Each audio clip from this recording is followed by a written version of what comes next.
Hey guys, check this out. Listen to this. I want you to listen to something, okay? This is why I'm making this video response. And basically, to sum it up, when you work for an eikaiwa here, an English language school, it basically feels like you're being a dancing monkey chained to a pipe barrel organ. That's pretty much what it is. You're a decoration. You're a thing. You're there to entertain them. You're just to be a face, to be a gaijin face. And, you know, your employers will ask you to do things that sometimes feel demeaning, like singing and dancing for children. I mean, not everybody likes to sing and dance. Like, if that's not part of your personality, you shouldn't be forced to do something like that. Fine, some people like to sing and dance and do children's songs. Some people's personality is okay with that, but not everybody's like that. So sometimes you're asked to do things that don't fit your personality or that you don't feel comfortable doing, and it just literally feels like you're a monkey on a chain. Okay, next I want... Okay, so this is Ryan Boundless. Actually, a video maker, a YouTuber that I actually enjoy watching videos. I don't watch him a lot. I don't watch a lot of other people at all. It's just because I'm busy. But I do occasionally. Someone sent me his video and complained about it and said, "Oh, you know who it was? It was Jerry up in Hokkaido. I think he's still up. I don't know where he is. He Iwate, I don't know. He's here in Fukushima, I think.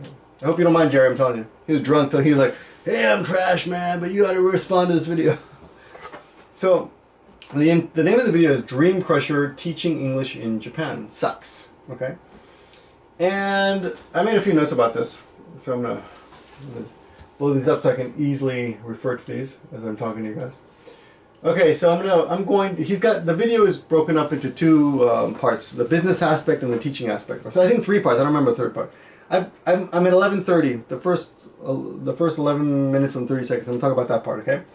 I'm gonna go through his points and talk about him. First of all, I like Ryan Boundless, because he's ballsy, he makes videos that are honest. He's an honest vlogger. He's a real honest vlogger. He's not a fake honest vlogger. There are other vloggers on YouTube who claim to be honest, but are full of shit. But they like to, you know, pretend. They lie needlessly. I don't understand why. I'm not going to talk with them.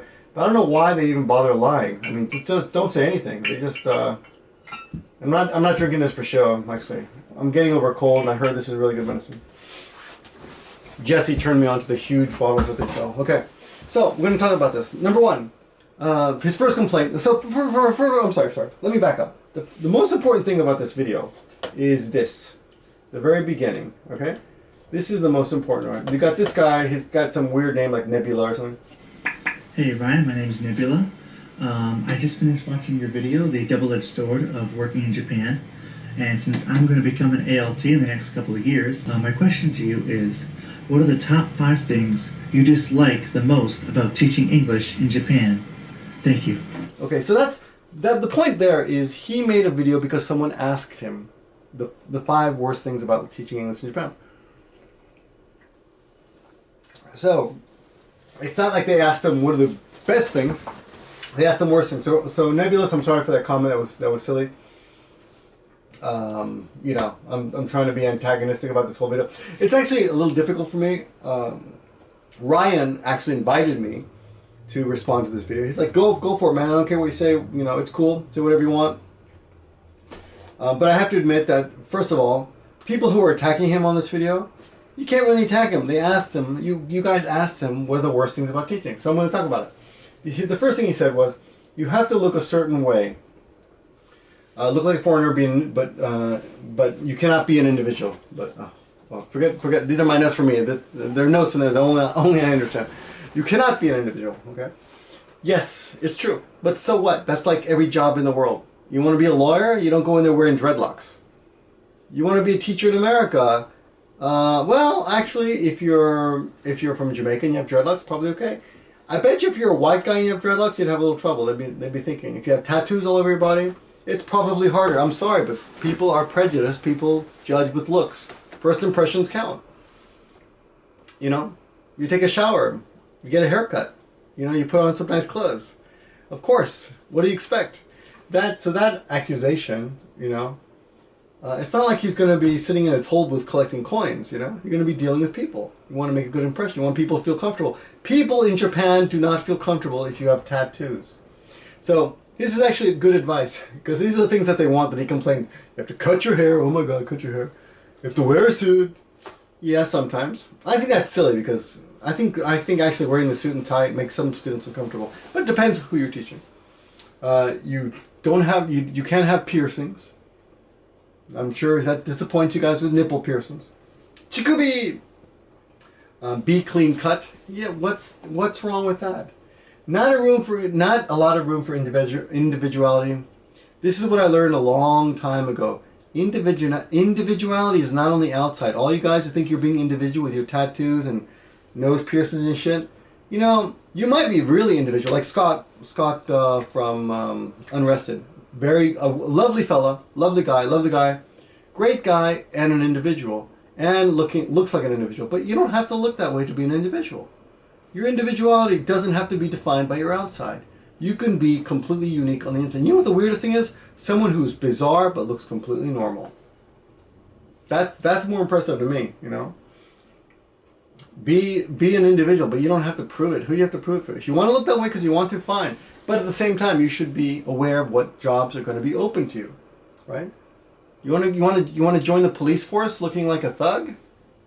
I don't know. It's possible, I suppose, but not in Japan. That's society, you know. That's the way society works. You can't blame it. You know, you can't. It's not just English teaching. And let's go on. This is going to take forever. It's not just English teaching. Number 2, FaceTime. He complains about FaceTime and part-time. You have to talk to students, and he says you have to put a smile on your face and be all fake and shit. No, nobody says be all fake and shit. One thing I do notice about English teachers is that they tend to think that all Japanese are the same because they don't know them. They don't get to know them as individuals. Japanese people are as individuals. So what you accuse them of seeing you as, you're just a gaijin face, which you'll get to later. A lot of Japanese, Eikaiwa teachers in Japan look at the Japanese that way too. They just group them all together as the same kind of animal, you know, which is equally unfair. So you don't have to be fake. If you can get over the fact that Japanese people are individuals, you can actually go out there and spend time with them and enjoy yourself. No one says to be fake and shit, you know. But if it's but also when you sign on, one of the biggest problems with it, well, a lot of his complaints are, when you sign on to a job like this, you should know about shit like this. Of course, that's what they want you to do. They want you to come to the parties and create a fun atmosphere and practice English in a fun atmosphere. And we do that in action too. We have drinking parties, we have beer tasting parties, wine tasting parties, we have taco making parties, and it's fun. We get together with everybody, but we don't speak English the whole time when we're together at the parties. We mix it up. We speak Spanish, English, and Japanese, right? And he says it's mentally exhausting. Well, maybe because you look at it that way. And I don't know, Ryan, I don't know you that well, but you look tired in this video, by the way. This is not a good video for you to be making. You're like, oh man, I'm tired. It's mentally exhausting. Well, maybe if that's the way you look at it. But if you cannot see past someone's language barrier, then I think that's the problem. And a lot of us can't. I'm not just saying just you or just me, but a lot of us can't. And I used to be that way too.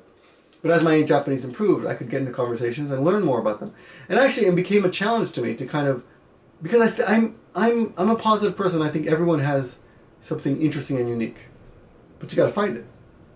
All right. You have to go to parties. Yeah, it's part of the job. If you're not paying me, I don't want to be a place I don't want to be at. Well, when you take the job, that's kind of understood. And for those of you who don't have that kind of job yet, then find out when you ask. Do I have to go to the parties?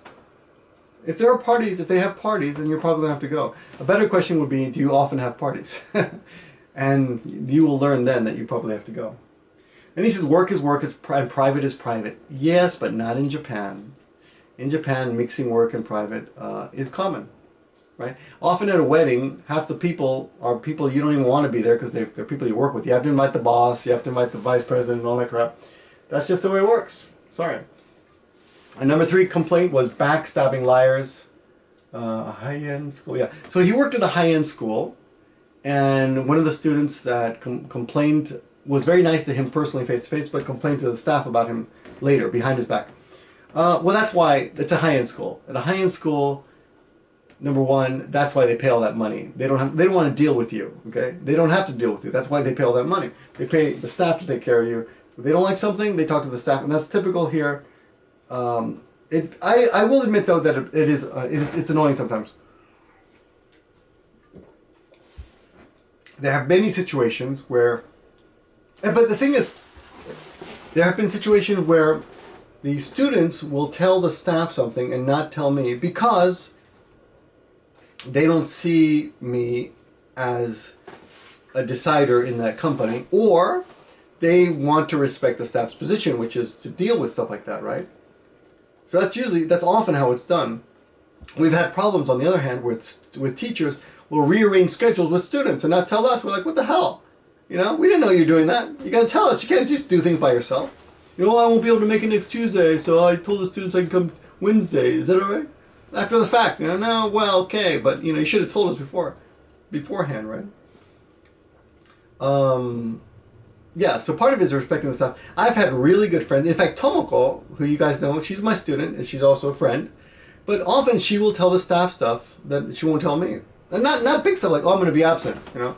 But she didn't tell me directly. And so, you know, Yukari, who manages the school, she's like, oh yeah, Tomoko will be absent. And she didn't tell me. But it's not a big deal. That's just the way it works. She knows Tomoko respects Yukari enough to tell her directly. Not a sign of disrespect to me. It's a sign of respect to her. Now, but I have to admit that Ryan does make a good point. It's something that's annoying for foreigners because we don't understand it. But Japanese often will not tell you directly, but they are telling you. That's how they're telling you. So if someone wants to tell you something, they often won't tell you directly. They'll tell someone else. But it's understood that you will get the message. It's understood. So what's the difference? In Japanese culture, it's understood you'll get the message. So they're telling you. And there's no confrontation. There's no possibility of direct hurt feelings. You have time to receive that information indirectly. You'll sit with that information at home. You'll process it, and you won't be angry. You won't snap. You know, and chances of conflict are very low. So in a way, it's kind of a good way. You know, I don't know. Basically, I'm a confrontational guy. I prefer the face-to-face stuff. I agree with Ryan in this respect, but I can understand how it can be very frustrating. And I also understand that's the way Japanese work. And I've come to expect it. That's the Japanese animal. And I don't mean that as an insult. I mean that as a psychological expression. He talks about, he's looking at his watch, and the student said he looked bored and he kept looking at his watch. Well, that's a combination. She said you looked bored and you were looking at your watch. So maybe you shouldn't look bored. Maybe you got to work on that, right? And you said you're doing time management by looking at your watch. You're like, well, I believe you. But I was once complimented by a student who'd taken many classes from many different teachers. She said, I like your class because you never yawn and you never look at your watch. Of course I do, because I got to do time management too. But as long as they're talking, I don't really worry about it too much. But also, at the same time, I'm in control because it's my school. Number 4, you said they have a sick work culture. That's kind of overblown. I think that's, a lot of people think that, but I don't think it's as common as you think. My wife gets home at 5, 6 p.m. She works at a real company with businessmen. You know, she's a businesswoman. She gets home at 5, 6, on a late night, maybe 7 or 8. But at her old company, she'd get home at 10 or 11 sometimes. But her commute was also an hour and a half, so you got to take that into account too. So it depends on the company. It's not always that way. A lot of companies are a lot more flexible. It's getting better, but yeah. Is it a sick work culture? Technically, Americans work more days than Japanese. More Japanese have more vacations. Look it up. It's true. Going out with coworkers, part of the culture here. You go to work, go out with cultures. People like to feel like they belong to a group in Japan. It's also part of the Japanese persona. So that's something you may not get, but it's part of the persona here. They feel comfortable with it. Oh, by the way, you complain about working sick. Yeah, I can understand that completely. And you got to look into the company before you sign. They'll give you a certain number of 6 days. I think just like in America, I think, right? Isn't that anywhere? You get a certain number of 6 days, and if you're sick, you don't have to come in. Some schools will dock your pay a day. So you can decide, is it worth it? Are they paying you enough? Well, before you sign on, find out. If they're paying you a really good salary, but you only get 5 sick days, but you figure, well, I can afford to, to lose the pay on those days, so I'll take the contract. And fine, sign the contract. Then you said you were working with a swollen uvula. I always thought women have uvulas. So I don't know how you got an uvula, but cool. Now, of course, I'm just joking, but yeah, look into that. Back to my first point. Look into that.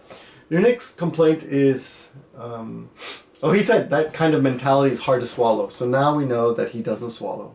Boom. Number 5, teaching unpleasant students. Kids with bad attitudes. Yeah, it comes with the territory. Sometimes you're gonna get that. I had to teach high school kids at the YWCA where I used to work, and sometimes the teachers, the parents force them to go to our eikaiwa, and they had a shitty attitude. So what do? You just treat them like generals. And I noticed, if you try to be nice, it doesn't work. If you treat them like generals, they do what you want. The class gets done, right? But yeah, that's part of life. And that's what an English teacher is in Japan. And guess what? It's worse in America in many schools. I know in my high school, even though I went to a pretty good school, a lot of kids could care less what was happening in class. Most know, but a lot, and I'm sure it's worse in other public schools. So that's part of being a teacher, man. Sorry. And then he talks about a guy with a PhD who's so arrogant. I love guys like that. They're funny. I keep my calm because I know that they're full of shit, and I know their arrogance is part of the way they define themselves, and I let them have their little I'm superior, but I don't accept it. But during the class, sure. And you said if you own the school, or you said if you were your own boss, you would kick that guy out, you punch him in the face. No, you wouldn't, because that guy's paying like $9,000. He's paying $90 an hour. And if you can't swallow your pride to teach some guy who just wants to feel a little superior, well, then your school is not going to do well. But I mean, that pride, like they said in Pulp Fiction, pride doesn't do anything but get in the way. It stops you. You're going to lose out of $90 of income per hour. I don't know what they paid you, but that's what the school is getting. And maybe not that much, but a lot of schools charge that much, even more. It sucks teaching kids who are sick. Yes, in America too. In elementary schools, in high schools, junior high schools, that comes with the territory. The last sentence, as I showed you in the beginning of the video, is I feel like a dancing monkey chained to a pipe barrel organ. You're a decoration, you're a thing, you're just there, you're just a fake gaijin face. But then he complains about singing. Like singing or dancing for children, it's demeaning. Why did you get a job at a school that teaches children? I help out at my brother's school sometimes. My brother has a school here in Japan, in Nagoya. And he teaches a bunch of little kids, sometimes 3 to 4 or 5 year olds. And I have to go over there. And he says, can you sub? And in the summertime, a lot of his teachers take off. So I'll do like a week of subbing, all these classes. And I got to dance and sing for kids. But I agreed to it. When you take a job, you agree to it. You got to fulfill your promise. If you don't want to do that, don't take the job. If you don't want to teach kids, you don't want to dance and sing, don't teach kids. But if you're teaching kids, God damn it, get off your ass and dance and sing. Seriously, is it that hard? And you know what? Honestly, I think it's sad that you can't find the child in you that still wants to dance and sing, because it's still in me. I get up and do heads and shoulders, knees and toes, head and shoulders, knees and toes, eyes and ears and mouth and nose, head and shoulders, knees and toes, yay! If you can't dance for your kids, man, that's too bad. That's too bad. I'm not saying it to be insulting or derogatory or anything, but that's too bad, man. It's fun. It's fun. It's in you. It's still in me. And I'm fucking older than you are, I'm sure. So, pride, man, it just gets in the way. Nothing's demeaning. Only if you think it's demeaning. Thanks for watching, guys. I'll do part 2 response. I don't know when, but sometime soon. Thanks. Bye. Where's the off button?